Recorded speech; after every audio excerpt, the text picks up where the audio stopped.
Hello guys, mayroong gabi. Guys, kabalo ba mo nga ganong mahalaga, anong importante ang respeto o kuan, paggalang kung sa Tagalog mo. Pagtawad ba sa Bisaya? Anong importante kay kuan guys? Una, bisa kung sa'y kadagan sa kwarta ni mo no. Bisag may kaya ka, kung wala kay respeto, wala kay pagtahod, bisan maasa kang kaabot nga lugar guys, mo na yung peligro kasunod sa imo ha. Dali makadool sa imo ang disgrasya, dagan ka makalaban. Pero guys, bisag pobre ka, ultimo lang ka pagkatao. Pero kung nakay respeto, nakay paggalang, bisan asa ka ng lugar makaabot, safe kayo ka guys sa tinuod lang. Walay daotang mahitabo sa imo ha.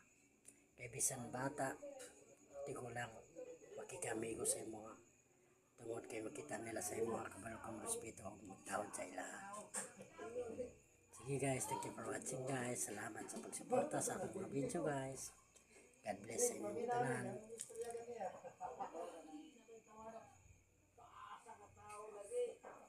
Ayong gabi sa tanan guys.